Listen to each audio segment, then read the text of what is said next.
দুৰ্ভাগ্যবশতঃ অৱসৰ জীৱনৰ পাছত কিছু কাম আৰম্ভ কৰি ছাৰে এই পৃথিৱীৰ পৰা মেলানি মাগিলে, যি কাৰণে আমি আজি ছাৰৰ স্মৃতিত এটা অনুষ্ঠান পাতিবলগীয়া হৈছে। ছাৰৰ প্ৰতি ছাৰৰ পবিত্ৰ স্মৃতিত মই শ্ৰদ্ধা নিবেদন কৰিছোঁ। আৰু স্মৃতি ধৰা অসম নামৰ যিটো আমাৰ অনুষ্ঠান, অসমৰ শিক্ষা জগতৰ, অসমৰ বৌদ্ধিক জগতৰ কাৰণে যোৱা 3টা বছৰতে এটা গুৰুত্বপূৰ্ণ প্ৰতিষ্ঠানলৈ পৰিগণিত হোৱা আমি দেখিবলৈ পাইছোঁ। কাৰণ এখন বিশ্ববিদ্যালয়ৰ প্ৰাক্তন ছাত্ৰ ছাত্ৰীসকল সমবেত হৈ ইমান কিছুমান গুৰুত্বপূৰ্ণ বৌদ্ধিক কাম সম্পন্ন কৰিবলৈ আগবাঢ়িছে আৰু ইতিমধ্যে প্ৰমাণ কৰিছে ই আচলতে আমাৰ আন শিক্ষা প্ৰতিষ্ঠানসমূহৰ কাৰণে আদৰ্শনীয় হোৱা উচিত। মই যদিও তাৰে এগৰাকী সদস্য, তথাপি মই বাহিৰৰ পৰা কেতিয়াবা প্ৰতিষ্ঠানটো লক্ষ্য কৰি গৌৰৱ অনুভৱ কৰোঁ যে যেতিয়া এখন বিশ্ববিদ্যালয় এনেকুৱা এচাম প্ৰাক্তন ছাত্ৰ ছাত্ৰী লাভ কৰে, বিশ্ববিদ্যালয়খনে আচলতে গৌৰৱ কৰিবলৈ এটা নতুন বাট বিচাৰি পায়। ডিব্ৰুগড় বিশ্ববিদ্যালয়ে সেয়া লাভ কৰিছে আৰু তাৰ কাৰণে মই নিজেও এগৰাকী সদস্য হিচাপে গৌৰৱান্বিত। আজি যিটো বিষয় নিৰ্ধাৰণ কৰা হৈছে আলোচনা কৰিবলৈ, সেই বিষয়টো সম্পৰ্কত মই বহুত নতুন কথা ক'ম বুলি নাভাবোঁ। আৰু আপোনালোক যিসকল মোৰ সন্মুখত আছে তেওঁলোক প্ৰত্যেকেই মোৰ শিক্ষক স্থানীয়, মোৰ অভিভাৱক স্থানীয়। আপোনালোক প্ৰত্যেকেই এই বিষয়ত উদ্বিগ্ন আৰু চিন্তিত। আৰু বহু সময়ত মই যিখিনি কথা ক'বলৈ আনিছোঁ সেইখিনি বেছি সংখ্যক কৰি আপোনালোক বেছি সংখ্যক কৰি লগতে কথাখিনি মিলি যাব পাৰে বা আপোনালোকে তাতকৈও বেছি গভীৰ চিন্তা ইতিমধ্যে কৰি থৈছে। আমি যদি কেতিয়াবা আমাৰ পৰৱৰ্তী প্ৰজন্ম, মই নিজৰো পৰৱৰ্তী প্ৰজন্মৰ কথা কৈছোঁ, ইয়াত মাত্ৰ তেনেকুৱা 3জন মই ছাত্ৰ বহি থকা দেখিছোঁ, যে তেওঁলোকৰ ভাৱ বিনিময়ৰ যোগেদি আমি যদি আলোচনা এনেধৰণে কৰি পেলাই ভৱিষ্যতে সুযোগ পাওঁ, তেতিয়াহ'লে হয়তো বেছি নতুন কথা আমাৰ চকুৰ সন্মুখলৈ আহিব। তথাপিও জ্যেষ্ঠসকলৰ সদায় দায়িত্ব থাকে নতুনসকলক কিছুমান বাট দেখুৱাই থৈ যাবৰ বাবে। তেনে এটা উদ্দেশ্য আগত ৰাখি আপোনালোকে অনুষ্ঠানটো আয়োজন কৰিছে আৰু মই জনা কথাখিনি আপোনালোকৰ লগত বিনিময় কৰিবলৈ যত্ন কৰিম। যিটো বিষয় লোৱা হৈছে অসমীয়া ভাষা সাহিত্যৰ বৰ্তমান আৰু ভৱিষ্যত আমাৰ কৰণীয়, এইটো এটা অত্যন্ত বিশাল কেনভাছত আলোচনা কৰিবলগীয়া বিষয়। কাৰণ পৃথিৱীৰ কিছুমান ভাষাই এতিয়া এই কথাবোৰ আলোচনা কৰিবলৈ বাধ্য হৈছে আৰু কিছুমান ভাষাই এই কথাবোৰ আলোচনা কৰাৰ পৰিৱৰ্তে তেওঁলোকৰ ভাষাৰ ব্যাপক বিস্তৃতি দেখিবলৈ সক্ষম হৈছে। তাৰ লগত যোৱা 200টামান বছৰৰ গোটেই পৃথিৱীখনত হোৱা অৰ্থনৈতিক ৰাজনৈতিক পৰিৱৰ্তনবোৰ জড়িত হৈ আছে। অসমীয়া নামৰ যিটো ভাষা আমি আমাৰ মাতৃভাষা হিচাপে স্বীকৃতি দিছোঁ আৰু সেই ভাষাটোৰ যি আস্বাদন তাৰ লগত আমি বসবাস কৰিছোঁ, সেই ভাষাটোৰ বিষয়ে আমি কিছুমান কথা সকলোৱে জানো। যেনে ধৰা হ'ল আজি কিছু দিনৰ আগত 2024 চনত অসমীয়া ভাষাটোৱে ধ্ৰুপদী ভাষাৰ মৰ্যাদা লাভ কৰিলে। তেতিয়া অসমীয়া ভাষাটো যথেষ্ট চৰ্চা হৈছে আৰু তেতিয়া আমি দুটামান কথা বেছিকৈ জানিবলৈ সক্ষম হৈছোঁ যে এই ভাষাটোৰ লিপি, যিটো লিপিৰে আমি ভাষাটো লিখোঁ, লিপিটোৰ ইতিহাস 1500 বছৰৰ পুৰণি। কিন্তু সেয়া কেৱল লিপিহে আছিল, সেয়া ভাষা এটা নহয়। আমাৰ ভাষাটোত লিখিত সাহিত্য প্ৰথমবাৰ ক'বলৈ আৰম্ভ কৰোঁ আজিৰ পৰা আমি 1000 বছৰ আগত। গতিকে 1500 বছৰ আগত ভাষাটোৱে নাছিল, লিপিটোহে আছিল। লিপিটো এটা সুকীয়া বস্তু আৰু ভাষাটো এটা সুকীয়া বস্তু। আপোনালোকে সকলোৱে জানে যে ৰোমান লিপিত বহু ভাষা লিখা হয়। আমি ইংৰাজী ভাষাটো ৰোমান লিপিতেই লিখোঁ আৰু পৃথিৱীৰ অনেক ভাষা ৰোমান লিপিত লিখা হয়। আৰু অসমীয়া বুলি যিটো আমি লিপি ব্যৱহাৰ কৰিছোঁ, সেই লিপিত সম্পৰ্কত অধ্যয়ন কৰি পেলাই কোৱা হয় যে 1500 বছৰ পুৰণি। কিন্তু ভাষাটোৰ সাহিত্য বা ভাষাটোৰ আন ইতিবৃত্ত অধ্যয়ন কৰিলে আমি দেখোঁ প্ৰায় 1000 বছৰ আগৰ পৰা ভাষাটোৰ আমি ইতিবৃত্ত বিচাৰি পাওঁ। এই 1000 বছৰ পুৰণা এটা ভাষা সম্পৰ্কে আমি আজি কিছু শংকাৰে আলোচনা কৰিবলগীয়া হোৱাটো নিশ্চয় যথেষ্ট গুৰুত্বপূৰ্ণ কথা। আৰু সেই শংকাবোৰ সৃষ্টি হোৱাৰ নেপথ্যৰ কাৰকসমূহ আমি কিছু বিচাৰি উলিয়াবলৈ চেষ্টা কৰা উচিত হ'ব। আমি সাধাৰণতে ভাষা সম্পৰ্কে আলোচনাবোৰ বিভিন্ন মঞ্চত হোৱা দেখিবলৈ পাওঁ। মই নিজেও সৰুৰে পৰা দেখিছোঁ যে বহু ব্যক্তিয়ে ভাষাটোক লৈ শংকা প্ৰকাশ কৰে, ভাষাটোৰ বিষয়ে নানান কথা কয়, কিন্তু আচলতে সেই আলোচনাবোৰ যোৱা 30টামান বছৰ হৈ আছে, কিন্তু তাক প্ৰতিহত কৰিব পৰাকৈ আমি কোনো ব্যৱস্থা উলিয়াব পৰা নাই। আৰু ব্যৱস্থা উলিয়াব নোৱাৰাৰ কাৰণে আমাৰ আলোচনাবোৰ কেৱল এটা মঞ্চ বা এটা প্ৰেক্ষাগৃহতে সীমাবদ্ধ হৈ ৰোৱা বুলি আমি ভাবোঁ আৰু যিটোৱে বৰ বেছি উপকাৰ আমাক কৰিবগৈ নোৱাৰে যেন লাগে। জ্যেষ্ঠসকলৰ শংকা সদায় আছে আৰু ভাষাটো কিন্তু নিজৰ বাটেৰে গৈ আছে, গৈ নতুন ৰূপ পৰিগ্ৰহণ কৰিছে, সংকালৈ গৈছে, জটিলতাৰ মাজলৈ আহিছে, বেলেগ ভাষা ইয়াত ঢাকি পেলাবলৈও খুজিছে। জ্যেষ্ঠসকলে মাত্ৰ আলোচনা কৰি তেওঁলোকৰ দুখ প্ৰকাশ কৰাতেই গোটেই আলোচনাখিনি সীমাবদ্ধ হৈ থকা আমি দেখিবলৈ পাওঁ। ইয়াৰ নেপথ্যত কিছুমান কথা জড়িত থকা বুলি মই ভাবোঁ আৰু আপোনালোকক তাকে উলুকিয়াব খুজিছোঁ। যিটো ভাষা আমি অসমীয়া ভাষা বুলি আমি এটা ছাতিৰ তলত বসবাস কৰি আছোঁ, সেই ভাষাটোৰ লগত জড়িত যিসকল ব্যক্তি, সেই ভাষাটো যিসকল ব্যক্তিয়ে জন্ম দিছিল, যিসকল ব্যক্তিয়ে ভাষাটো পোহপাল দিছিল, সেই ব্যক্তিসকল কোন? একেবাৰে প্ৰথমতে আমি জানিব লাগিব যে অসমত যিসকল মানুহ বসবাস কৰি আছে, যিসকল খিলঞ্জীয়া অসমীয়া বুলি আমি কৈছোঁ, যিসকল ইয়াণ্ডাবুৱতীৰ আগত অসমত বসবাস কৰি আছিল, তেওঁলোকে অসমীয়া ভাষাটো অসমত জন্ম দিয়া নাছিল। তেওঁলোকৰ প্ৰত্যেকৰে নিজৰ নিজৰ একো ভাষা আছিল আৰু তেওঁলোকে অসমীয়া ভাষাটো জন্ম দিছিল এটা সংযোগী ভাষা হিচাপেহে। সংস্কৃত ভাষাৰ এটা ভগা চিগা ৰূপ ইয়াৰ ব্যক্তিসকলে কৈছিল ইটো জনগোষ্ঠীয়ে সিটো জনগোষ্ঠীৰ লগত যোগাযোগ কৰিবৰ কাৰণে। অসমীয়া ভাষাটোৰ জন্ম বা গুৰি গোষ্ঠী আমাৰ অসমত কিন্তু নাই। অসমীয়া ভাষাটোৰ গুৰি গোষ্ঠী বিচাৰি গ'লে আমি উত্তৰ ভাৰতলৈ যাব লাগিব। তাৰ সংস্কৃত ভাষী যিসকল ব্যক্তি যিসকল বৌদ্ধিকভাৱে আৰু যিসকল আন বহু দিশত সাংস্কৃতিকভাৱে আগবঢ়া তেওঁলোকৰ ভাষাটো আমাৰ অসমত প্ৰৱেশ কৰিছিল ৰাজনৈতিক আৰু সাংস্কৃতিক কাৰণত, আৰু সেই ভাষাটোকে আমাৰ মানুহে সংযোগী ভাষা হিচাপে ব্যৱহাৰ কৰিছিল।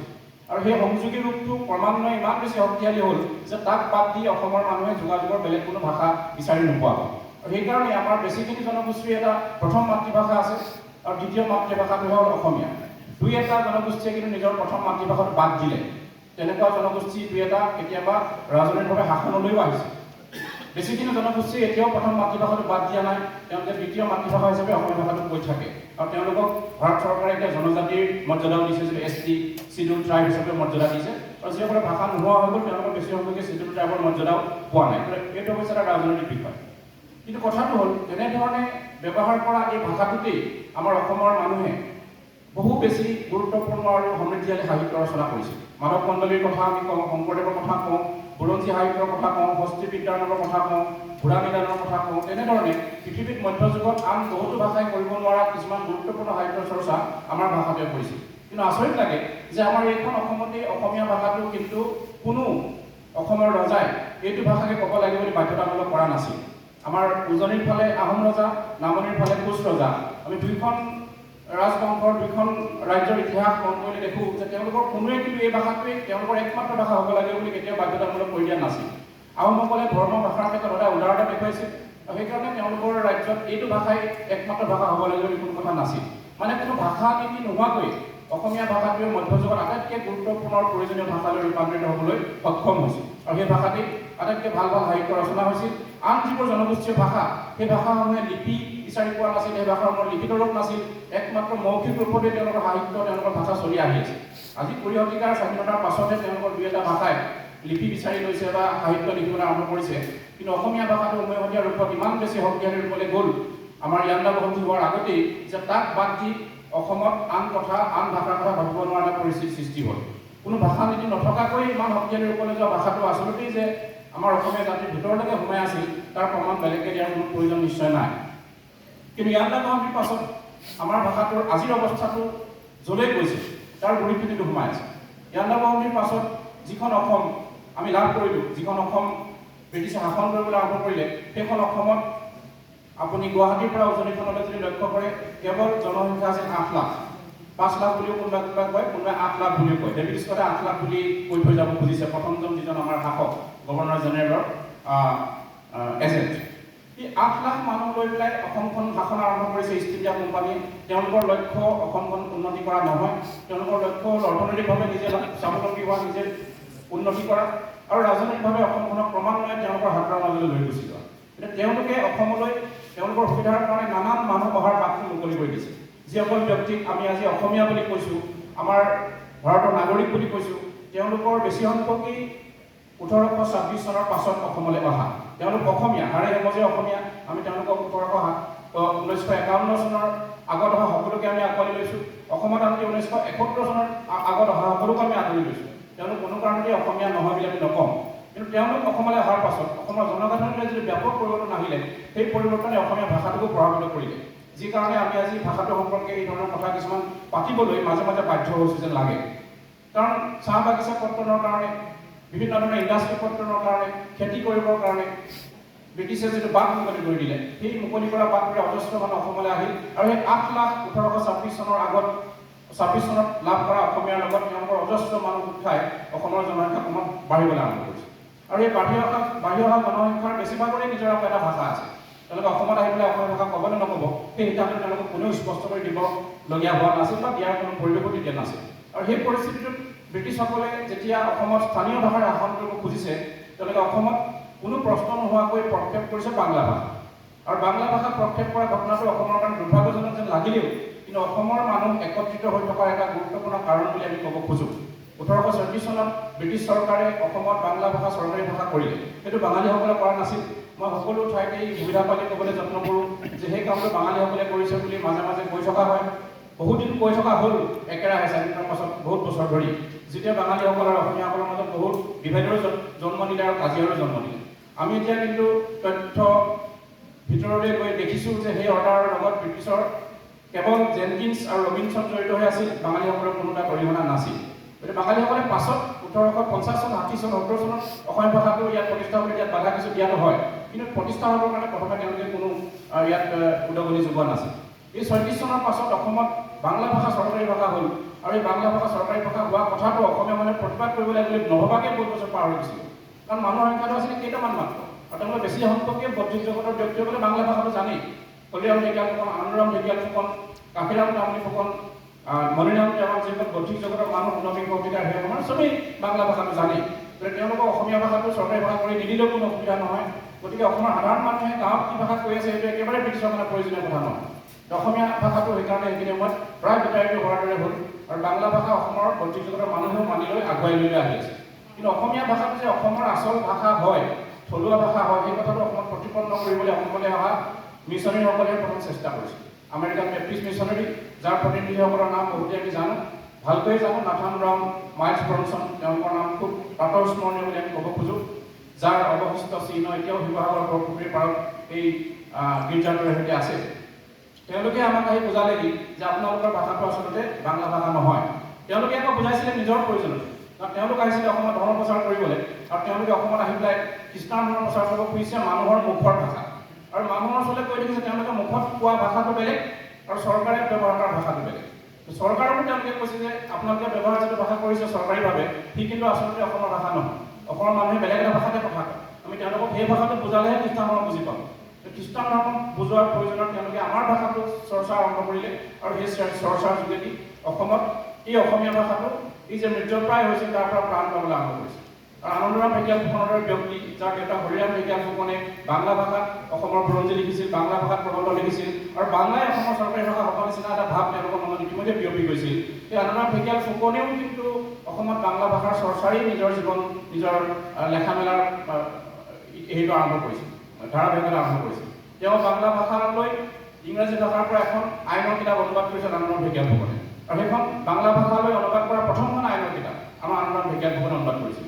কিন্তু তেওঁ যেতিয়া নাথান ব্ৰাউনক লগ পালে, মাইলছ ব্ৰনছনক লগ পালে, সেই দুজন মানুহৰ সংস্পৰ্শলৈ তেওঁ বুজি পালে যে আমাৰ ভাষাটো বেলেগ, আৰু সেইকাৰণে তেওঁৰ মাজৰ পৰা প্ৰথম অসমীয়া হিচাপে প্ৰতিবাদ আৰম্ভ হৈছে যে অসমৰ চৰকাৰী ভাষা অসমীয়া হ'ব লাগে। আৰু তেওঁ শিৱসাগৰ বৰপুখুৰীৰ পাৰৰ এই প্ৰেছৰ পৰা এ নেটিভ জন্ম নামেৰে অসমীয়া ভাষাটোৰ ইতিহাসৰ বিষয়ে প্ৰথমখন দস্তাবেজ ছপা কৰি উলিয়ালে, যিখন তেওঁ অসমলৈ অহা মিলছ নামৰ এই বিষয়াজনক দাখিল কৰিলে, অসমৰ প্ৰতিবেদন বনাবলৈ বিষয়াজনক দাখিল কৰিলে যে অসমৰ ভাষা বাংলা ভাষা নহয়। এইটো প্ৰথম প্ৰচেষ্টা, অসমত চৰকাৰীভাৱে অসমীয়া ভাষা হ'ব লাগে বুলি প্ৰতিবাদ কৰাৰ প্ৰথম প্ৰচেষ্টা, যিটো হৈছিল 1852, 53, 54। তেতিয়া অসমৰ মানুহে অসমীয়া ভাষা চৰকাৰী হ'ব লাগে বুলি কোনেও ভবা নাছিল। তাৰ পাছত লাহে লাহে এই কথাবিলাক বিয়পি গৈছে। মই গোটেইখিনি ক'ব খোজা নাই যে শেষলৈ মই আহিব লাগিব, আৰু বিয়পি যোৱাৰ ফলত অসমৰ আন মানুহৰ বৌদ্ধিক জগতৰ অংশগ্ৰহণ বাঢ়িছে। কলিকতা বিশ্ববিদ্যালয়ত পঢ়িবলৈ মানুহ যাবলৈ আৰম্ভ কৰিছে, শিক্ষিত হ'বলৈ আৰম্ভ কৰিছে। লাহে লাহে হেমচন্দ্ৰ বৰুৱা, গুণাভিৰাম বৰুৱাৰ দৰে ব্যক্তি ওলাই আহিছে, আৰু এইসকল ব্যক্তিৰ প্ৰচেষ্টা অসমত চৰকাৰী ভাষা অসমীয়া হ'ব লাগে বুলি যিটো আন্দোলন হ'ল, সেই আন্দোলনটো প্ৰায় চলিছে 25 বছৰমান। সেই আন্দোলনটোৱে কিন্তু অসমৰ সকলো মানুহক একত্ৰিত কৰিলে। আজি আমি যিটো ভাষিক জাতীয়তাবাদৰ ছাতিৰ তলত বসবাস কৰিছোঁ, সেই জাতীয়তাবাদৰ ছাতিটো নিৰ্মাণ হৈছিলে কিন্তু অসমীয়া ভাষা অসমত প্ৰতিষ্ঠা কৰিবৰ কাৰণে হোৱা এই 25 বছৰমানৰ দীঘলীয়া আন্দোলনটোৰ ফলত। সেই আন্দোলনৰ ফলত অসমৰ সকলো জাতি জনগোষ্ঠীৰ মানুহে অসমীয়া ভাষাটোক নিজৰ ভাষাৰূপে গ্ৰহণ কৰি ইয়াত চৰকাৰী ভাষা কৰিব লাগে বুলি আন্দোলন প্ৰতিবাদ সেইবোৰ কৰিছিল। তেতিয়াহে আচলতে অসমীয়া ভাষাটো অসমৰ চৰকাৰী ভাষা হোৱাৰ কথাটো হ'ল 1872-73 চনত। আৰু তাৰ পাছত এই ভাষাটোতেই অসমৰ মানুহে এটা ছাতিৰ তলত থকাৰ দৰে থাকি ব্ৰিটিছৰ বিৰুদ্ধে আন্দোলনটো কৰিছিল। নহ'লে ব্ৰিটিছৰ বিৰুদ্ধে আন্দোলন কৰিবৰ কাৰণে বা অসমীয়া জাতীয়তাবাদৰ জন্ম দিবৰ কাৰণে আমাৰ একো হাতত অস্ত্ৰ নাই, যিটো যোগেদি আমি একত্ৰিত হ'ব পাৰোঁ। যিটো কথা বাৰে বাৰে বাঙালীসকলে চেষ্টা কৰিছিল যে তেওঁলোকৰ ভাষাটোৰে মানুহ একত্ৰিত হ'ব আৰু ব্ৰিটিছৰ বিৰুদ্ধে আন্দোলন কৰিব, নিজৰ নৱজাগৰণ কৰিব। কিন্তু অসমীয়াসকলৰ হাতত একো নাছিল তেতিয়ালৈকে। ভাষাটোৰ যোগেদিয়ে মানুহ একত্ৰিত হৈ থাকিল, আৰু লাহে লাহে সেই ভাষাটোৰে তেওঁলোকে নৱজাগৰণৰো জন্ম দিলে, আৰু ব্ৰিটিছ বিৰোধী স্বাধীনতা আন্দোলনৰো জন্ম দিবলৈ লাহে লাহে আৰম্ভ কৰিলে।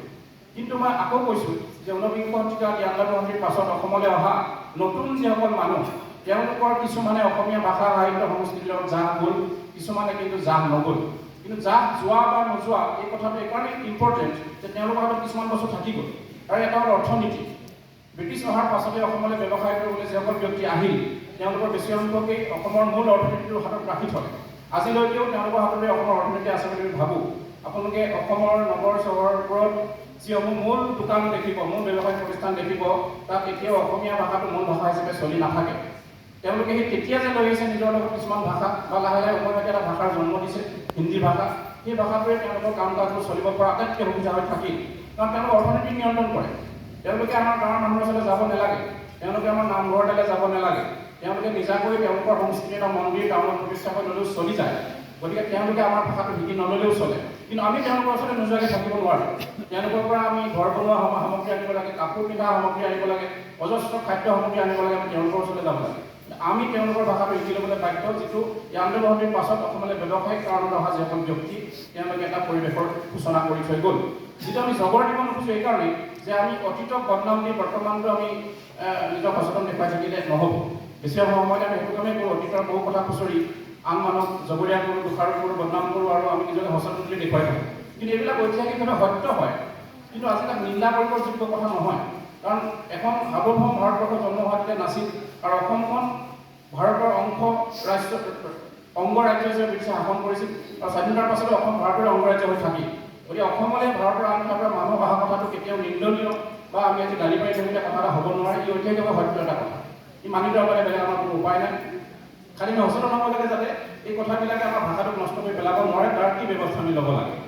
মই এইকাৰণে জগৰ দিব খোজা নাই, কিন্তু মই ক'ব খোজোঁ যে আমি এই হৰিবিলাস আগৰৱালাৰ দৰে ব্যক্তি কেইজন পাওঁ। হৰিবিলাস আগৰৱালাৰ পৰিয়ালৰ পৰা জ্যোতিপ্ৰসাদ আগৰৱালাৰ জন্ম হ'ল, সেই পৰিয়ালতে চন্দ্ৰকুমাৰ আগৰৱালাৰ জন্ম হ'ল, যিসকল ব্যক্তি অসমীয়া ভাষা সাহিত্যৰ কাৰণে ইমানবোৰ কাম কৰি থৈ গ'ল যে তেওঁলোক নথকা হ'লে কিজানি ভাষাটোক বহুত বেছি পিছুৱাই যোৱা দেখিবলৈ পালোহেঁতেন। কিন্তু তেওঁলোকৰ নিচিনা কাম বহুতে সেইধৰণে ভাষাটো গ্ৰহণ নকৰিলে। চাহ বাগিচাৰ অৱস্থিত থকা ব্যক্তিসকলে অসমীয়া ভাষাটো গ্ৰহণ কৰিবলৈ চেষ্টা কৰিলেও আমি কেতিয়াবা নিজেও সুবিধা নিদিলোঁ। সুবিধা কেনেকৈ নিদিলেও মই প্ৰমাণ ক'ম।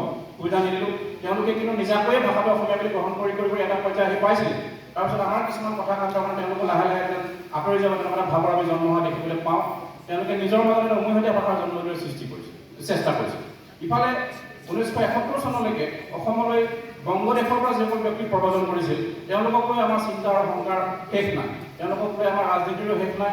গতিকে তেওঁলোকবোৰে অসমীয়া ভাষা আমাৰ ভাষাটো তেওঁলোকৰ মাতৃভাষা বুলি লিখি আছে কাৰণে আমাৰ ভাষাটো আজি এটা পৰ্যায়লৈকে ৰাজ্য ভাষা হৈ আছে নেকি তেনেকুৱা প্ৰশ্নবিলাক আমাৰ মাজলৈ আহে। কিন্তু 71 পাছত অহাসকলক আমি নিশ্চয় বিদেশী বুলি ক'ম আৰু তেওঁলোকে আমাৰ ভাষাটো গ্ৰহণ কৰা নকৰাকৈ চিন্তা কৰাতকৈ তেওঁলোকক ইয়াৰ পৰা বিতৰণ কৰাৰ সমস্যা মূল হ'ব লাগিছিল। সেইবিলাকো আমি কিজানি কাৰ্যত পৰিণত হোৱাৰ পৰিৱৰ্তে ৰাজনৈতিক কিছুমান পাশাশালী এতিয়ালৈকে খেলি আছে। সেই জনগাঁথনিত অসমীয়া ভাষাটো জীয়াই থকাৰ কথাটো যথেষ্ট চিন্তাৰ কথা হ'ল, যথেষ্ট গুৰুত্বৰ কথা হ'ল আৰু সেইখিনি প্ৰেক্ষাপটতে আচলতে আমি বৰ্তমানৰ অসমীয়া ভাষা সাহিত্য সংস্কৃতিক মূল্যায়ন কৰিব লাগে। সেইখিনি প্ৰেক্ষাপট চাব নোৱাৰিলে আমি বৰ্তমানটোক আচলতে সঠিকভাৱে মূল্যায়ন কৰাটো সম্ভৱ নহ'ব বুলি ভাবোঁ। এতিয়া বৰ্তমান অৱস্থালৈ যদি আমি আহোঁ, স্বাধীনতাৰ পাছত অসমীয়া ভাষাটোৱে কেনেকুৱা ৰূপ পৰিগ্ৰহণ কৰিলে আৰু আজি আমি এই ভাষাটো কি ৰূপত পাইছোঁ, মই প্ৰত্যেকেই বহুখিনি কথা জানো। মই মাত্ৰ অলপমান বেলেগ এটা ঠাইত লৈ চাবলৈ চেষ্টা কৰিছোঁ এই কথাখিনি। আপোনালোকৰ লগত মিলি গ'লে নতুন কথা হিচাপে ই প্ৰমাণিত নহ'ব, তাৰ কাৰণে মই আগতে দুখ প্ৰকাশ কৰিছোঁ। যে বৰ্তমান আমাৰ অসমীয়া ভাষাটো কৈ থকা ব্যক্তিসকল কোন? অসমত বসবাস কৰা মুষ্টিমেয় সংখ্যক ব্যক্তিয়ে অসমীয়া ভাষাটো বৰ্তমান কৈ আছে। আমাৰ 3.5 কোটি জনসংখ্যাৰ ভিতৰত গোটেইখিনি মানুহে অসমীয়া ভাষা নকয়। ৰাজনৈতিক সীমাৰেখা যদিও অসম, তথাপি বৰাক উপত্যকাত অসমীয়া ভাষা নচলে। আমাৰ অসমৰ ভিতৰতে বহু ঠাইত অসমীয়া ভাষাটোৰ ব্যৱহাৰ লাহে লাহে কমি আহিছে বুলি আমি নিজেই গম পাওঁ আৰু ঠায়ে ঠায়ে গৈ অসমীয়াত কথা পাতিব নোৱাৰা আমি নিজেও হওঁ। অসমৰ বহুত টাউন হৈছে, যিবোৰ টাউনত অসমৰ বাহিৰৰ পৰা ভাৰতৰ আন ঠাইৰ পৰা অহা মানুহে তেওঁলোকৰ ভাষাটোক গুৰুত্ব দিবৰ কাৰণে কিছুমান আন্দোলন মাজে মাজে হৈছে। তেওঁলোকক বিধানসভাৰ সমষ্টি দিবৰ কাৰণে আন্দোলন হৈছে। তেওঁলোকৰ উৎসৱ, যিবোৰ উৎসৱ ভাৰতৰ আন ঠাইত পালিত হয়, উৎসৱত বন্ধ দিবৰ কাৰণে আন্দোলন হৈছে, চৰকাৰে আমি বন্ধ দিবলৈ বাধ্য হৈছে।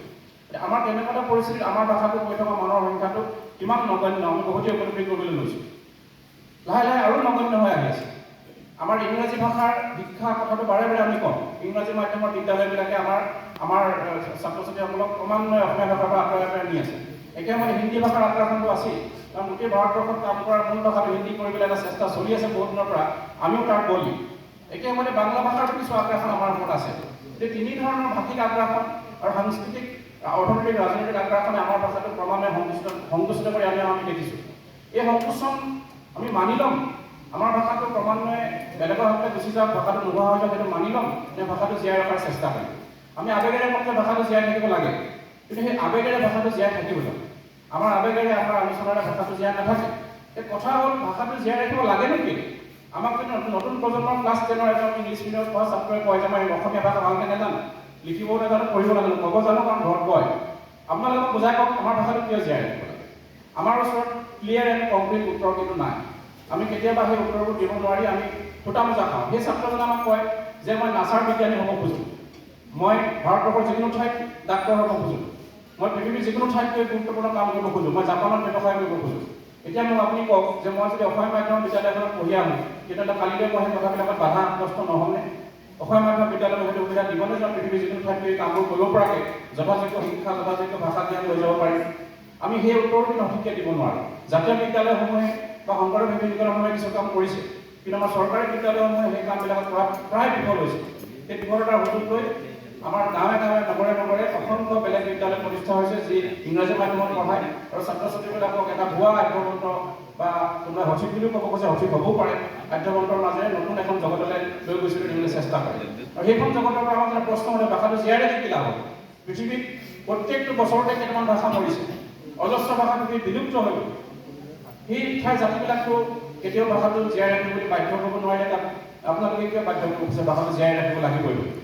তাৰ নেপথ্যত জড়িত থকা যিবোৰ কাৰক, আমি যদি এটা জাতি হিচাপে পৃথিৱীত পৰিচয় জীয়াই ৰাখিব খোজোঁ, আমাক কেইটামান কথা একেবাৰেই লাগিব। তাৰ 1 নম্বৰটো হ'ল ভাষা, 2 নম্বৰ সংস্কৃতি, 3, 4, 5 নম্বৰ ধেৰ বস্তু আছে। 1 নম্বৰতে ভাষা।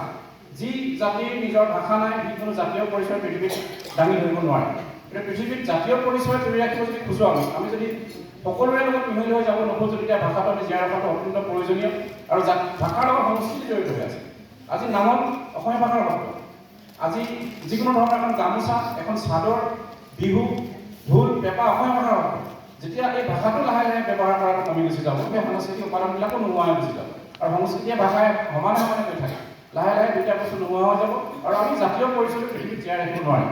সেইটো হ'ল আমাৰ একমাত্ৰ প্ৰথম চৰ্ত যে ভাষাটো জীয়াই ৰাখিব নোৱাৰিলে ভৱিষ্যতে আমি আমাৰ জাতীয় পৰিচয় জীয়াই ৰাখিব নোৱাৰোঁ। আৰু যি জাতিৰ নিজৰ জাতীয় পৰিচয় নাই, সি বেলেগ জাতিৰ কাৰণে কাম কৰি কোনো সমৃদ্ধি অৰ্জন কৰিব নোৱাৰে, কোনো প্ৰতিষ্ঠা অৰ্জন কৰিব নোৱাৰে। কোনো মানুহেই নিজৰ জাতিক ভাল নোপোৱাকৈ পৃথিৱীৰ গোটেই মানুহৰ কাৰণে কাম কৰিবলৈ যোৱা আমি দেখিবলৈ পোৱা নাই।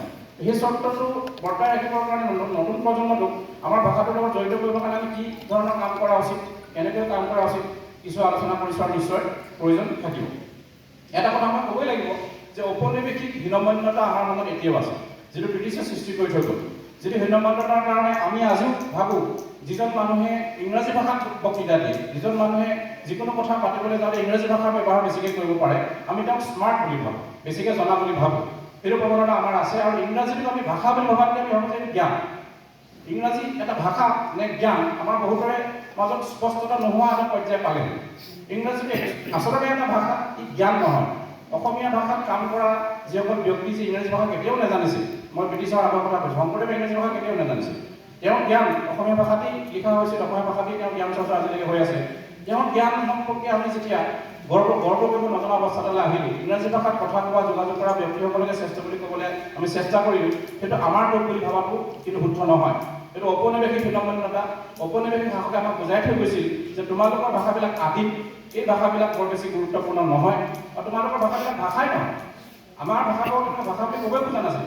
আমাৰ ভাষাবোৰক তেওঁলোকে পতা বিদ্যালয়, বিশ্ববিদ্যালয়বোৰত বহুত লোকে স্থানেই দিয়া নাছিল। তেওঁলোকে আমাৰ ভাষাবোৰক ভাৰ্নেকুলাৰ লেংগুৱেজ বুলি নাম দি পেলাই এটা সৰু ডিপাৰ্টমেণ্ট খুলিছিল কলিকতা বিশ্ববিদ্যালয়ত, যি কাৰণে আমাৰ ভাষাবিলাকক লৈ হীনমন্যতা ব্ৰিটিছসকলে বৰ ভাল ধৰণে শিপা ইয়াত দি থৈ যাব পাৰিলে। যিটো কাৰণে আজি আমাৰ মানুহৰ মনত এই স্বাধীনতাৰ 80 বছৰৰ পাছতো ইংৰাজী ভাষাৰ আগ্ৰাসনৰ পৰা মুক্ত হোৱাৰ যিটো মানসিকতা, সেইটো জন্ম হোৱা নাই। 1 নম্বৰ কথা সেইটো। কিন্তু 2 নম্বৰ কথাটো হ'ল ইংৰাজী ভাষাৰ যিটো চালিকা শক্তি, যিটো বিস্তৃতি, আমি তাৰো জোৰ পাব নোৱাৰা অৱস্থাত থাকিব। অসমীয়া ভাষা কোৱা যিসকল ব্যক্তি, তেওঁলোকে কেতিয়াও অসমৰ বাহিৰলৈ গৈ কোনো ঠাই দখল কৰা নাই।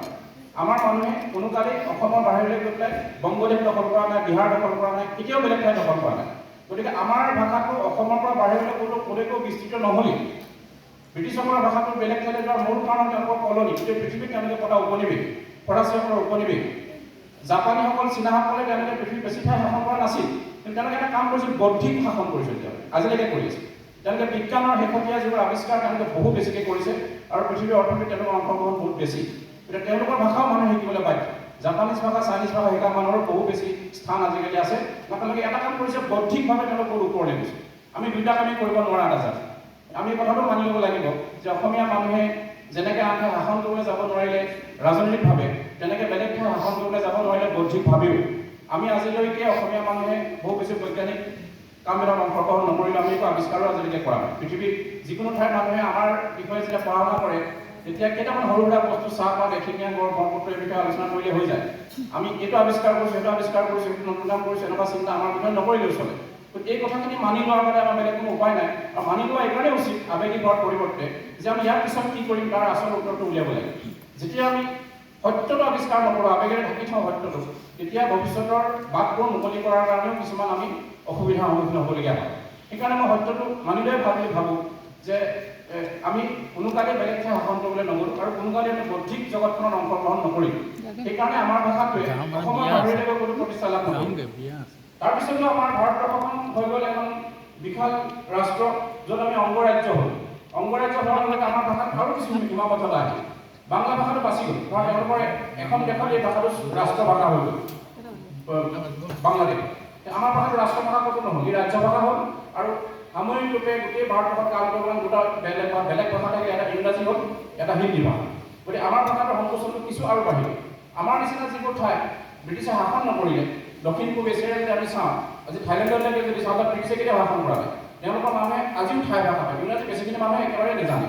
কিন্তু তেওঁলোক পৃথিৱীৰ দ্বিতীয় বিশ্বৰ দেশলৈ পৰিগণিত হ'ল, কাৰণ তেওঁলোকে নিজৰ ভাষাৰ মাজেৰে তেওঁলোকৰ বৌদ্ধিক বিকাশ বহু বেছি কৰিলে। আনকি তেওঁলোকে যিখন প্ৰথম ইউনিভাৰ্চিটি পাতিছে 1914 চনত, আমাৰ ভাৰতবৰ্ষৰ প্ৰথম ইউনিভাৰ্চিটি 1857 চনত হৈছিল। 1914 চনৰ ইউনিভাৰ্চিটি পতা থাইলেণ্ড আজি পৃথিৱীৰ দ্বিতীয় বিশ্বৰ দেশ আৰু পৃথিৱীৰ প্ৰথম বিশ্বৰ দেশৰ লগত ফেৰ মাৰিবলৈ তোমাৰ চেষ্টা কৰি আছে মোৰ নিজৰ ভাষাটো। কিন্তু আমাৰ ভাষাটো উন্নতিৰ কাৰণে অন্তৰায় কথা মানি ল'ব আমি নোখোজোঁ, কাৰণ উন্নতি নিজৰ ভাষাৰেই পৃথিৱীৰ বেলেগ বেলেগ দেশে কৰিছে আৰু ঔপনিবেশ শাসন নোহোৱাকৈও কৰিছে। কিন্তু আমি মাজত পাৰ কৰাই 200টা বছৰ, অসমত 200 বছৰ নহয় 125 বছৰ মানৰ বিনম্ৰতাই আমাক কিন্তু অসমীয়া ভাষাটোৰ আজি এই যি দুৰৱস্থা, সেই দুৰৱস্থাটো সৃষ্টি কৰিলে বুলি আমি ভাবোঁ। গতিকে এইখিনি কথাও আমি চিন্তা কৰাটো উচিত বুলি ভাবোঁ। যে বৰ্তমানৰ কেইটামান কথা আমি বৰ্তমান প্ৰেক্ষাপটত চাব খোজোঁ, সেইটো হ'ল যে আমাৰ বৰ্তমানৰ কিতাপ, আলোচনী, অসমীয়া ভাষাত যিবোৰ লিখা হয় সেইবিলাক কিমানে পঢ়ে, আলোচনী, বাতৰি কাগজ কিমানে পঢ়ে, অসমীয়া ৰেডিঅ' যিকেইটা চেনেল আছে আমাৰ কিমানে শুনে, অসমীয়া ভাষা আমাৰ মানুহে ক'ত ক'ত কথা পাতে, কেতিয়া কেতিয়া কথা পাতে। একেবাৰে ডাঙৰ কথাটো হ'ল যে অসমত এতিয়া অসমীয়া মাধ্যমৰ বিদ্যালয়বিলাকত আটাইতকৈ দুখীয়া ল'ৰা ছোৱালীবোৰ পঢ়াৰ বিদ্যালয়, চাহ বাগিচাত কাম কৰা মানুহৰ ল'ৰা ছোৱালী পঢ়ে, আৰু বংগদেশৰ পৰা আহি পেলাই অসমত বসবাস কৰা মানুহৰ ল'ৰা ছোৱালীবোৰে অসমীয়া মাধ্যমৰ বিদ্যালয়ত পঢ়ে। আৰু অসমীয়া খিলঞ্জীয়া মানুহৰ একেবাৰে দুখীয়া পৰিয়ালকেইটাৰ ল'ৰা ছোৱালীসমূহে অসমীয়া মাধ্যমৰ বিদ্যালয়ত পঢ়ে। বাকীসকলে যিকোনো প্ৰকাৰে নি পেলাই নিজৰ সন্তানক ইংৰাজী মাধ্যমত পঢ়াব পাৰিলেহে ভৱিষ্যতটো ভাল বুলি ভাবে। তেনেকুৱা এটা প্ৰৱণতা জন্ম আমাৰ হ'ল, আৰু ঔপনিবেশিক হীনমন্যতাৰ যোগেদি আমাৰ ইয়াত থাকি যোৱা এটা কথা বুলি আমি ভাবোঁ। কিন্তু তাৰ বিপৰীতে কাম কৰিবৰ কাৰণে আমি কোনবোৰ চেষ্টা কৰা উচিত আছিলে আমি যদি কৰিব পৰা নাই। তেওঁলোকৰ প্ৰথম চৰ্তটোৱে হ'ল যে ইংৰাজী ভাষা শিকিলে অসমৰ বাহিৰত কাম কৰিব পাৰিব, স্মাৰ্ট হ'ব আৰু বহু নিয়োগৰ ক্ষেত্ৰ লাভ কৰিব। সেই কামটো আমাৰ জাতীয় বিদ্যালয়সমূহে কিছু কিন্তু কৰিছে। আমি অসমৰ মূল জাতীয় বিদ্যালয় যিখন নুনমাটিত আছে তেওঁলোকৰ কামবোৰো দেখোঁ, আপোনালোকৰ জাতীয় বিদ্যালয়খনো দেখিছোঁ, আৰু শংকৰদেৱ শিক্ষানুষ্ঠানসমূহৰো কিছু দেখিছোঁ। তেওঁলোকে কিন্তু অসমীয়া ভাষা শিক্ষা দিয়াৰ লগতে ইংৰাজী ভাষা ছাত্ৰ ছাত্ৰীসকলক পাৰ্গত কৰিবৰ কাৰণে যথেষ্ট চেষ্টা কৰিছে। এসময়ত অসমীয়া মাধ্যমৰ বিদ্যালয়সমূহেও কৰিছিলে এই কাম। সেইকাৰণে আজিৰ তাৰিখত আমাৰ বয়সৰ যিসকল ব্যক্তিয়ে চৰকাৰী ডাঙৰ ডাঙৰ কামবোৰ কৰি আছে বা আন বাহিৰত কাম কৰিছে, তেওঁলোকে বেছিবিলাকে অসমীয়া মাধ্যমত পঢ়া।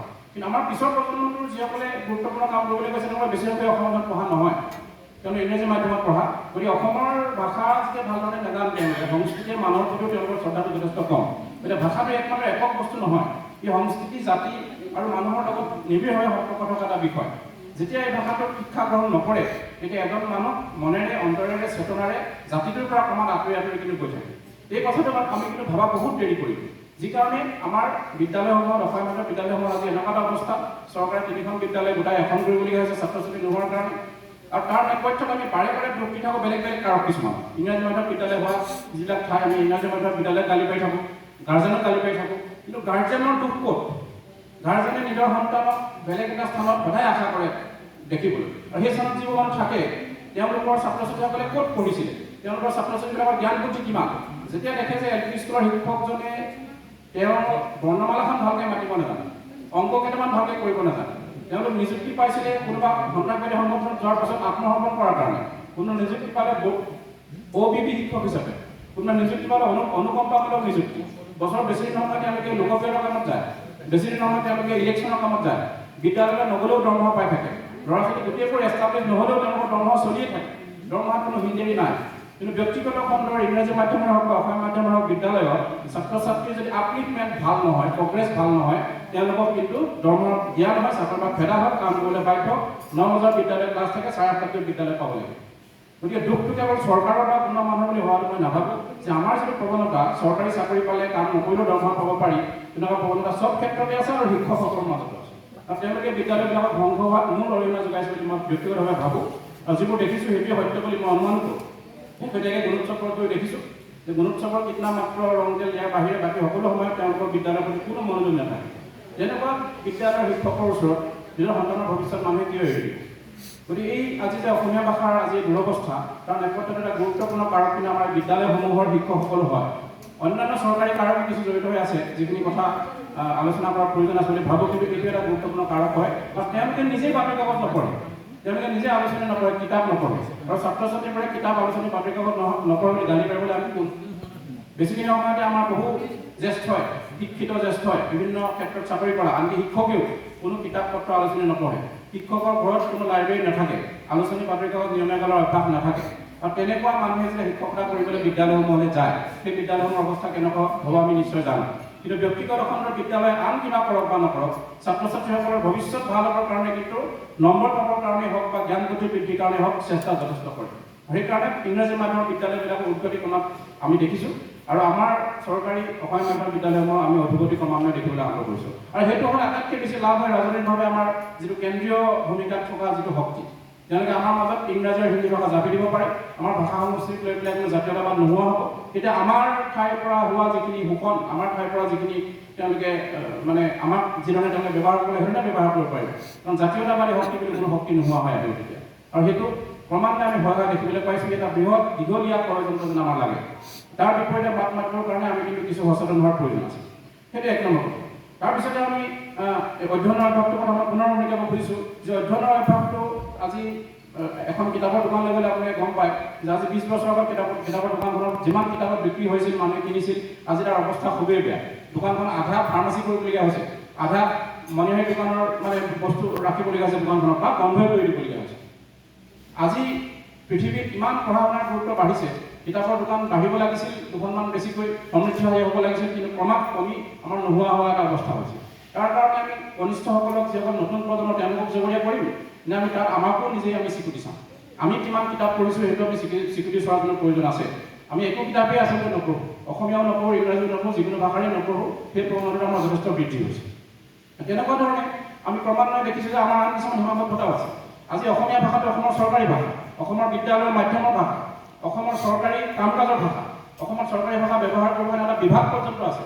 কিন্তু আজি আমি অসমৰ চৰকাৰী কাৰ্যালয়বিলাকত যিটো ভাষা ব্যৱহাৰ হয় সেইটো বাৰু অসমীয়া হিচাপে আমি দেখোঁ নাই।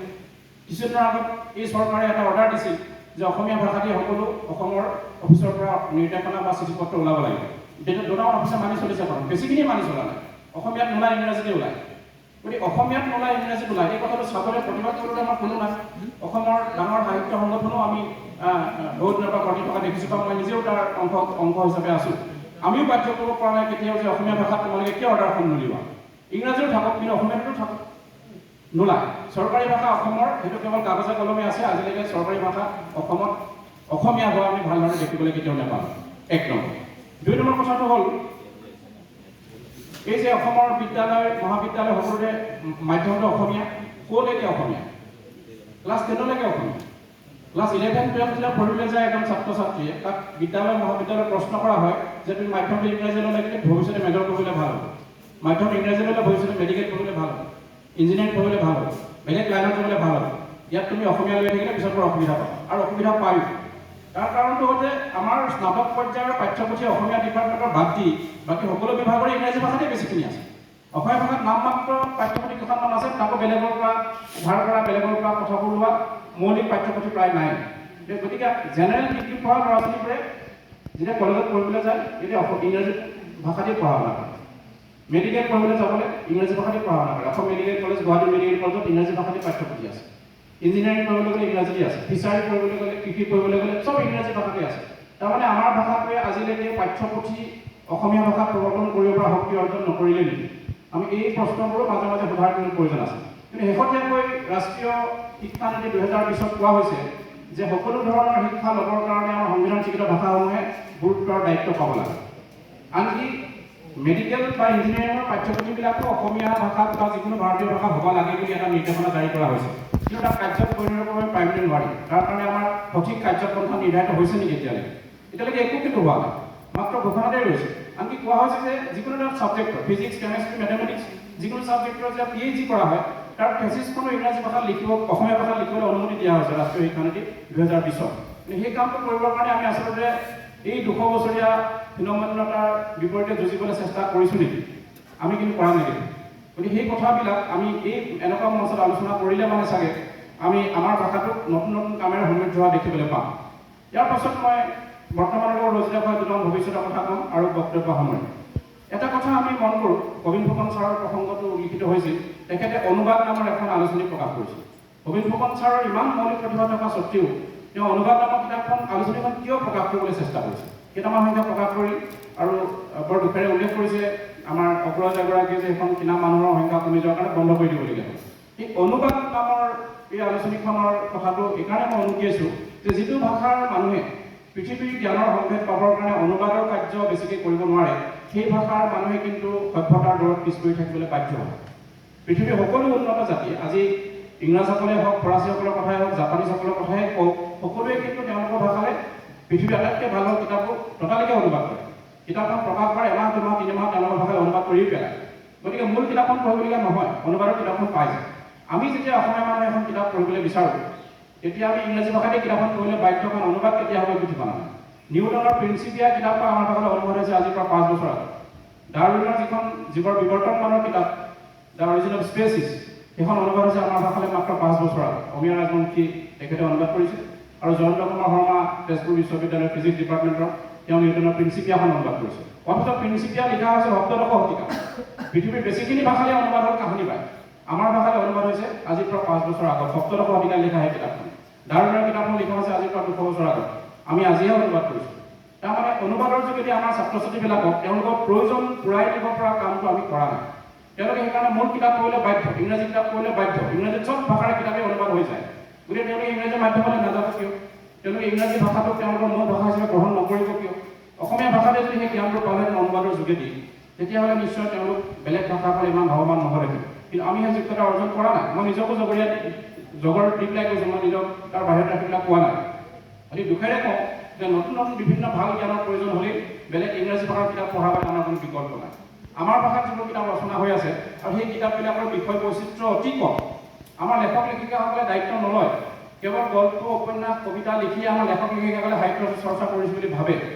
পৃথিৱীৰ অজস্ৰ বিষয় লিখিবলগীয়া আছে, বিশেষকৈ কাহিনী বিযুক্ত গদ্য, যিবোৰ গদ্য লিখি পৃথিৱীত বহু ব্যক্তিয়ে পৃথিৱীৰ ইতিহাস সলনি কৰি দিলে। এই ৰুছোৰ দৰে ব্যক্তি, মেক্সিম গৰ্কিৰ দৰে ব্যক্তি, ভলটেয়াৰৰ দৰে ব্যক্তি, তেওঁলোকে লিখিছে নন ফিকশ্যনেল প্ৰ'জ। বাৰ্টন ৰাছেলৰ দৰে ব্যক্তি নন ফিকশ্যনেল প্ৰ'জ, যিবিলাক কাহিনী বিযুক্ত গদ্য, বিভিন্ন বিষয়ৰ গদ্য লিখিছে। জীৱন সম্পৰ্কে, জগত সম্পৰ্কে, দৰ্শন সম্পৰ্কে, ৰাজনীতি সম্পৰ্কে, অৰ্থনীতি সম্পৰ্কে আমাৰ ভাষাত নাই। আমাৰ ভাষাত কেৱল গল্প, কবিতা, উপন্যাসকে সাহিত্য বুলি ভবা হয়। আমাৰ বিভিন্ন বঁটাও আছে, কেৱল সেইকেইটা বিষয়কে সাহিত্য হিচাপে বঁটা দিবৰ কাৰণে ব্যৱস্থা আছে। কিন্তু আন বিষয়বিলাকক লৈ আমাৰ লেখকসকল প্ৰায় উদাসীন। কেৱল হোমেন বৰগোহাঁইক আমি দেখিছিলোঁ বিভিন্ন বিষয়ৰ বিচিত্ৰ কিতাপ লিখি আমাক সমৃদ্ধ কৰিছিল। বাকী সকল ব্যক্তিয়ে তেনেকুৱা কিতাপবোৰ লিখিবলৈ যত্ন নকৰে। এতিয়া আমাৰ লেখকসকলৰ বহু সীমাবদ্ধতা আছে। তেওঁলোকে আজি আমি যেতিয়া ধৰা হ'ল মানে মৎস্য পালনৰ বিষয়ে 4খন কিতাপ আমাৰ ভাষাত নাই। আমাক আন মুগা পালনৰ বিষয়ে কিতাপ এখন ইংৰাজী ভাষাতে আছে, অলপতে এখন অসমীয়া ভাষাত আমাৰ কিতাপ লিখিছে। অথচ মুগাটো আমাৰেই বস্তু আছে। ব্ৰহ্মপুত্ৰৰ বিষয়ে আমাৰ ভাষাত কিতাপ কেইখন আছে? আমাৰ অত্যন্ত কম কিতাপ আছে। একেবাৰে বিভিন্ন বিষয়ৰ কিতাপ, খাদ্য সম্পৰ্কে, খাদ্যৰ ইতিহাস সম্পৰ্কে আমাৰ ভাষাত কিতাপেই নাই। কেৱল গল্প, কবিতা, উপন্যাস লিখি আমাৰ লেখকসকলে নিজক ক্ষান্ত ৰখা দেখিবলৈ পাওঁ, যিটোৱে আমাৰ ভাষাত বিষয় বৈচিত্ৰ্য অত্যন্ত কম। আজি বিজ্ঞান সাহিত্য নাই, আজি ব্যংগ সাহিত্য নাই, আজি বেলেগ বেলেগ বিভিন্ন দিশত আমাৰ সীমাবদ্ধতা আছে, যিটো আমাৰ কাৰণে বৰ ক্ষতিকাৰক কথা। নতুনসকলৰ লগত কথা পাতি মই বুজি পাওঁ, তেওঁলোকে কয় যে ছাৰ এই বিষয়ৰ কিতাপ আমাৰ ভাষাত নাই। মই ইংৰাজী ভাষা কিতাপখন পঢ়াবলৈ কোনো উপায় নাই। ভূগোলৰ বিষয়ে, ৰাজনীতিৰ বিষয়ে পঢ়িবলৈ বাধ্য। সেই সীমাবদ্ধতাটো অতিক্ৰম কৰিবৰ কাৰণে আমি কিছু চেষ্টা কৰা কিন্তু উচিত। এই প্ৰসংগতে মই আন এটা কথা ক'ব খোজোঁ, শিক্ষকসকলৰ কথা কোৱাৰ লগতে লেখকসকলৰ বিষয়ে ক'ব খোজোঁ। লেখকসকলৰ বৰ ডাঙৰ দায়িত্ব থাকে এটা জাতিক নেতৃত্ব দিয়াৰ ক্ষেত্ৰত, সেই জাতিৰ ভাষাটোক ৰক্ষা কৰাৰ ক্ষেত্ৰত আমাৰ লেখকসকলেও কিছু চেষ্টা নিশ্চয় কৰে, কিন্তু তাৰ মাজে মাজে বেছি সময়তে আমাৰ লেখকসকলে কিছুমান অদ্ভুত চেষ্টা কৰে। মই বহু লেখকক তেওঁলোকৰ আলোচনাসমূহলৈ গৈ দেখিছোঁ, তেওঁলোকৰ বক্তব্য দেখিছোঁ যে তেওঁলোকে নতুন প্ৰজন্মক যেতিয়া নিজৰ অসমীয়া কিতাপৰ কথা ক'বলৈ যায়, পঠন অভ্যাস বৃদ্ধিৰ বিষয়ে ক'বলৈ যায়, তেওঁলোকে নিজৰ কিতাপকেইখনৰ কথা কৈ গুচি আহে। তো মোৰ কিতাপ এইখন আপোনালোকে পঢ়িব ভাল পাব, ভৱিষ্যতত পঢ়িব।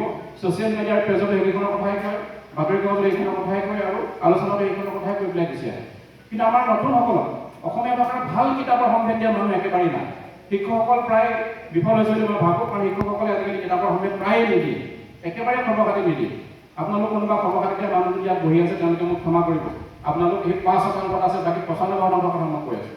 বাকী ৯৫% কিন্তু একেবাৰে কিতাপখন নপঢ়াৰ অভ্যাস নাই। মই সেই বিষয়ে বিভিন্ন প্ৰবন্ধ লিখিছোঁ, বিভিন্ন ধৰণৰ যুঁজ কৰিছোঁ নিজে এজন শিক্ষক হিচাপে, আৰু কিছুমান সংগঠনৰ পৰা নিলম্বিতও হৈছোঁ। হৈও মোৰ কোনো দুখ লগা নাই, কাৰণ শিক্ষকসকলৰ কেৱল দৰমহামুখী চিন্তাৰ বিপৰীতে মাত মাতিবলৈ গৈ নিলম্বিত হৈ মই লাজ নাপাওঁ। মই নিলম্বিত হৈ আছোঁ, মোৰ কাগজবিলাক মোৰ ভাল লাগে দেখি পেলাই। এই ৫% মানুহক বাদ দি বাকী ৯৫%ই ছাত্ৰ ছাত্ৰীসকলক কিন্তু গাইড কৰিব নোৱাৰে। আৰু আমাৰ লেখক লেখিকাসকলেও কেৱল নিজৰ কিতাপৰ প্ৰমোচন কৰে, মোৰ কিতাপখন পঢ়ক, মোৰ কিতাপখন পঢ়ক, হাতত লৈ বিক্ৰী কৰিবলৈ যায়, দোকানে পঢ়াই যায়। কিন্তু মই ভাবোঁ যে লেখকসকলৰ দায়িত্ব হ'ল মানুহক ভাল কিতাপৰ সম্ভেদ দিয়া, তেতিয়া লাহে লাহে তেওঁৰ কিতাপখনো কোনোবাই পঢ়িব। প্ৰথম কাম হ'ল ভাল কিতাপৰ সম্ভেদ দিয়া। এতিয়া প্ৰজন্মটোক আমি যেতিয়া হোমেন্দ্ৰ গোহাঁই চাৰিখন কিতাপৰ নাম ক'ম, ৰুবুল মাউতৰ মোৰো এটা সপোন আছে কিতাপখন পঢ়িবলৈ ক'ম, মৃণাল কলিতাৰ বকুল ফুলৰ দৰে পঢ়িবলৈ ক'ম, হোমেন্দ্ৰ গোহাঁই কাম কৰা আনন্দ পঢ়িবলৈ ক'ম, তেওঁলোকে কিতাপ পঢ়াৰ আনন্দ বুজি পাব আৰু কিতাপ পঢ়িব তেওঁলোকে ভৱিষ্যতৰ কাৰণে। কিন্তু তেওঁলোকক মই মোৰ কিতাপখন পঢ়িবলৈ কৈ থৈ গুচি আহোঁ। দেখাত সৰু যেন লাগে, কিন্তু গোটেই অসমজুৰি এইটো ইমান সাংঘাতিকভাৱে বিয়পি আছে যে তাৰ বিপৰীতে যুদ্ধ কৰিবলৈ বৰ সহজ নহয়। সেইকাৰণে নতুন প্ৰজন্মটো কিতাপৰ প্ৰতি আগ্ৰহী নোহোৱাৰ নিচিনা মোৰ লাগে, কাৰণ তেওঁলোকে যেতিয়া কৈ থৈ আহে এখন কিতাপ পঢ়িব লাগে বুলি, সেইখনকে তেওঁলোকে পঢ়ে, পঢ়ি দেখে বহু বেছি তাত্ত্বিক, বহু বেছি পৰীক্ষা নিৰীক্ষা আছে, সমালোচকে পঢ়ি ভাল পায়, কিন্তু নতুন ল'ৰা এটা পঢ়ি ভাল পোৱা নাই, তেতিয়া কাইলৈ তেওঁ অসমীয়া কিতাপ পঢ়া পাতি ইংৰাজী এখন হাতত তুলিব। সেই প্ৰৱণতাটো আমাৰ কিছু সলনি কৰাৰ প্ৰয়োজন আছে। কিন্তু আজি আলোচনাটোত যিহেতু আপোনালোক সকলোৱে ভাষাটো ভাল পোৱা মানুহখিনিয়ে পঢ়ি আছে, গতিকে কথাখিনি বৰ বেছি প্ৰাসংগিক নহয়, মই মাত্ৰ উল্লেখ কৰি থৈ যাব খুজিছোঁ। এতিয়া ভৱিষ্যতৰ ফালে যাব লাগে, মই দুটামান কথা কৈ সামৰিম। ভৱিষ্যতৰ ফালে যাবলৈ চেষ্টা কৰোঁতে আমি কিন্তু এতিয়াৰ পৃথিৱীখনক ভৰি থৈ পেলাই চাব লাগে। আজি হোমেন্দ্ৰ গোহাঁই অসমীয়া ভাষাৰ কাৰণে যেনেকৈ কাম কৰিছিলে, আমি তেনেকৈ কৰিলে নহ'ব, তেওঁতকৈ আমি আগুৱাই আহি কাম কিছু কৰাৰ প্ৰয়োজন আছে। কাৰণ এতিয়া পৃথিৱীখন ক্ৰমান্বয়ে আমাৰ ইণ্টাৰনেটৰ পৃথিৱীলৈ ৰূপান্তৰিত হৈছে। এতিয়া পৃথিৱীখন ইমান বেছি প্ৰতিযোগিতামূলক আৰু ইমান বেছি সৰু হ'বলৈ আৰম্ভ কৰিছে যে ইয়াত কৃষ্টি থাকিবলৈ কিছুমান কথা আমি জানিবই লাগে। অলপ আগত যে মই ক'লোঁ, অসমীয়া ভাষা অসমৰ ডিষ্ট্ৰিক্ট কমিশ্যনাৰ অফিচৰ কেইটাই ব্যৱহাৰ কৰে। তাৰ একমাত্ৰ কাৰণ কিন্তু আমাৰ অনীহা বা তেওঁলোকে বেয়া পোৱাটো নহয়, তাৰ এটা অন্যতম কাৰণ হ'ল তাত থকা বেছিখিনিয়ে অসমীয়া ভাষাটো কম্পিউটাৰ ব্যৱহাৰ কৰিবই নাজানে। ইংৰাজী ভাষাত এখন দৰখাস্ত লিখি দিলে টেম্পলেট পায়, হেৰি কৰিলে পায়, ঘবাকত লিখি দিব পাৰে। কিন্তু অসমীয়া ভাষাত এখন দৰখাস্ত, এখন নটিচ, এখন গুহাৰি লিখিবৰ কাৰণে ভাষাটো কম্পিউটাৰ ব্যৱহাৰ কৰা যিটো জ্ঞান, সেইটো বেছিখিনি আমাৰ অফিচত কাম কৰা মানুহৰেই নাই। এটা প্ৰজন্ম মানুহ এনেকৈ কাম কৰি আছে যাৰ কাৰো সেই দক্ষতাত নাই। ফলত নটিচখন তেওঁলোকে ইংৰাজী ভাষাত উলিয়াই ভয়ে উলিয়াই দিয়ে, কোনেও নামাতে, গতিকে তেওঁলোকে সহজে চলি গুচি যায়। এই যিটো স্কিল, এইটো কৌশল আমাৰ নতুন প্ৰজন্মটো হাতলৈ আনিবলৈ কিন্তু কিছু যত্ন কৰাৰ প্ৰয়োজন। এই যত্ন কৰিবৰ কাৰণে আমি বাৰে বাৰে কিছুমান প্ৰস্তাৱ দি চাইছোঁ, বিশ্ববিদ্যালয়কো দি চাইছোঁ, চৰকাৰকো দি চাইছোঁ, কিন্তু ফল ধৰা নাই। সেইটো হ'ল যে বিদ্যালয় মহাবিদ্যালয়সমূহত অসমীয়া ভাষাটো কম্পিউটাৰ ব্যৱহাৰ কৰিবৰ কাৰণে এটা স্কিল কোৰ্চ আৰামত ৰাখিব পাৰে।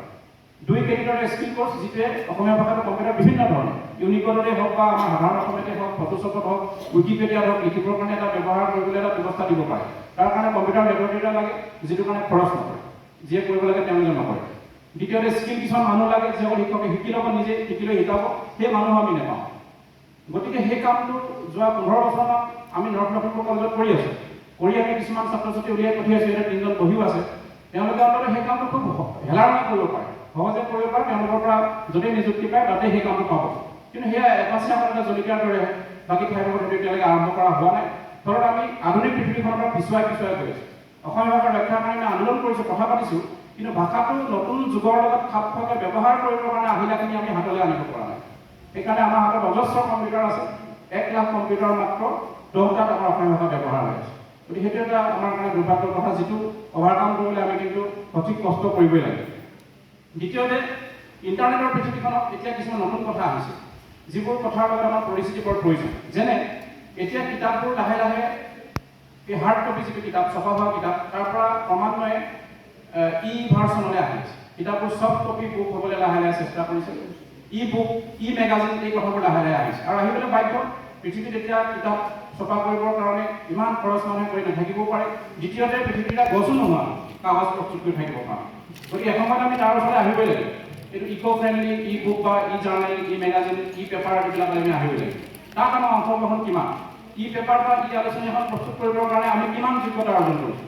সেইটো বৰ দুখজনক যে অসমীয়া ভাষাটো আজি ইউনিকোডত প্ৰতিষ্ঠা হ'বৰ কাৰণে যিমান কণ্টেণ্ট আমাৰ ভাষাটোত লাগে সিমান কণ্টেণ্ট আমি লিখিবই পৰা নাই। উইকিপিডিয়া বা উইকিমিডিয়া এইবিলাকত অসমীয়া মানুহে যিমান কণ্ট্ৰিবিউশ্যন অৱদান আগবঢ়াব লাগে অৱদান আগবঢ়াবলৈ আমাৰ মানুহ যোৱাই নাই। আমাৰ এতিয়াও মাত্ৰ কেইজনমান মুছলিমীয়া মানুহে স্বেচ্ছামূলকভাৱে ভাষাটোৰ কাৰণে কাম কৰি আছে। তাত আমাৰ নিজৰ বিশ্ববিদ্যালয়ৰ কেইবাজনো ছাত্ৰ আছে যাক আমি এইবোৰ শিকাইছিলোঁ। তেওঁলোকে লাগি লাগি উইকিপিডিয়া, উইকি উৎস এইবিলাকত কাম কৰি কৰি আমাৰ ভাষাটোৰ কণ্টেণ্ট বঢ়াই আছে যাতে আমি ইউনিকোডত স্বীকৃতি পাব পাৰোঁ। আমাৰ স্বীকৃতি ভাৰতবৰ্ষত আহিলে ক্লাছিকেল লেংগুৱেজ, কিন্তু ইউনিকোডৰ স্বীকৃতি নাপালে আমাৰ ভাষাতে ভৱিষ্যতে গোলকীয় মৰ্যাদা লাভ নকৰিব। তাৰ কাৰণে আমি কৰিবলৈ এই যিখিনি কাম, কাৰিকৰী কাম, এইখিনি কৰিবলৈ আমি এচাম মানুহ সৃষ্টি কৰিব পৰা নাই। সেই মানুহ সৃষ্টি কৰিবৰ কাৰণে শেহতীয়া 2-3টা বছৰ কিন্তু চৰকাৰী প্ৰচেষ্টাও কিছু আমি হোৱা দেখিছোঁ। ই যদি কিছু আগুৱাই যায়, আমাৰ আন মানুহৰো যদি দাবী চৰকাৰৰ প্ৰতি থাকে, তেতিয়াহ'লে হয়তো সেই দিশত আমি কিছু কাম কৰিবগৈ পাৰিম। তাৰপিছত একেবাৰে শেহতীয়াকৈ আহিলে AI, আৰ্টিফিচিয়েল ইণ্টেলিজেঞ্চ, কৃত্ৰিম বুদ্ধিমত্তা। এই কৃত্ৰিম বুদ্ধিমত্তাত অসমীয়া ভাষাটোৰ অংশগ্ৰহণ, অসমৰ অংশগ্ৰহণ কেনেকুৱা ধৰণৰ? সেইটো আমি বৰ দুখেৰে লক্ষ্য কৰোঁ যে আমি ভাষা সাহিত্য নামত যিবোৰ ডাঙৰ ডাঙৰ প্ৰতিষ্ঠান বা সংগঠন আছোঁ, তেওঁলোকৰ কাৰোৱে তাত অংশগ্ৰহণ একেবাৰেই নাই, একদম নীল, একোৱেই নাই। অংশগ্ৰহণটো কৰি আছে কিছুমান ব্যক্তিগত পৰ্যায়ৰ মানুহে। তেওঁলোকে আজি অসমীয়া ভাষাটো AI ব্যৱহাৰ কৰিব পৰা কিছু উপযোগী কৰিছে। অলপমান আহে, অলপমান নাহে। স্পেল চেকাৰ অসমীয়া ভাষাত মোটামুটি নাই, বানান পৰীক্ষা কৰিব নোৱাৰি। মই ইংৰাজীতে শব্দটো ক'ব লাগিব কাৰণ তাৰ অসমীয়া শব্দ এটা উলিয়াই দিলে বুজিবলৈ জটিল হয়। তাৰপিছতে আছে আমাৰ অসমীয়া অভিধান, আমাৰ এই অভিধান আমাৰ বৰ বিশেষ নাই। তেনেকুৱা ধৰণৰ কিছুমান ইণ্টাৰনেটৰ জগতখনত যিবোৰ সুবিধা আহিব লাগে, একেবাৰে AI লৈকে মই কৈছোঁ, সেইবোৰ কৰিবলৈ আমাৰ মানুহৰ সংখ্যাটো বৰ কম। আৰু এই কথাখিনি কৈ পেলাই মই নিজকে সচেতন বুলি পৰিচয় দিছোঁ বৰ দুখেৰে, কাৰণ এইটো সচেতনতাই মোক একো উপকাৰ নকৰে। কাম কৰিবৰ কাৰণে আচলতে মানুহ এচাম সৃষ্টি কৰিবলৈ ময়ো যত্ন কৰিব পৰা নাই আৰু মই বাটটো বিচাৰিও পোৱা নাই। এই জগতখনত আমি প্ৰায় অসহায় অৱস্থাত আছোঁ। কেৱল চাই থকাৰ বাদে, অসহায় হৈ চাই থকাৰ বাদে কৰিবলগীয়া আমাৰ একোৱেই নাই যেন লাগে। ভাৰত চৰকাৰে অলপতে এটা এপ ডেভেলপ কৰিছে, ভাচিনী নাম। আপোনালোকে মোবাইলত ভাচিনী এপটো চবেই ইনষ্টল কৰিব পাৰিব। তাত ভাৰতবৰ্ষৰ সকলো সংবিধান স্বীকৃত ভাষাতে যদি লিখি দিয়ে আপুনি যিটো ভাষাত বিচাৰে সেই ভাষাত কথাখিনি আহি যায়। আজি মই কথাখিনি কৈ আছোঁ, আপোনালোকে যে ইংৰাজী ভাষাত বিচাৰে কথাখিনি শুনি থাকি ই লগে লগে যিটো অসমীয়া লিপিৰে লিখি দিব, ইংৰাজী লিপিৰে লিখি দিব, তামিল লিপিৰে লিখি দিব, যিকোনো ভাৰতীয় ভাষালৈ লিখি দিব। কিন্তু তাত আমি দেখিছোঁ যে বাংলা বা তামিল ভাষাত যেনেকৈ খুব সুন্দৰ সুন্দৰ বাক্যৰে কথাবোৰ লিখা যায় ইংৰাজী কথাখিনি, অসমীয়াত তেনেকুৱা পৰ্যায়লৈকে আমাৰ এতিয়াও যোৱা নাই। মানে অসমীয়া ভাষাটোৰ কাৰণে ভাচিনী এপত কাম কৰা যিবোৰ ব্যক্তি, আমি তেওঁলোকক এতিয়াও বহুত বেছি যোগ্য কৰি তুলিব পৰা নাই। সেইকাৰণে আমি কিছু বিফল হৈ আছোঁ ভাষিনী এপটো সফলতাৰ ক্ষেত্ৰত। এই কথাবিলাক কিন্তু আমাক লাগিব, কাৰণ ভাৰতবৰ্ষত গোটেইবোৰ ভাষা জীয়াই থাকিবলৈ হ'লে যিকোনো ভাষাত কথা কৈ যিকোনো ঠাইত কাম কৰিব পৰা হ'ব লাগে। মই অলপতে মহাৰাষ্ট্ৰৰ এখন ৰাষ্ট্ৰীয় ভাষা সন্মিলনলৈ গৈছিলোঁ। তাত ইংৰাজীত কথা ক'বলৈ সাজু হৈ গৈছোঁ।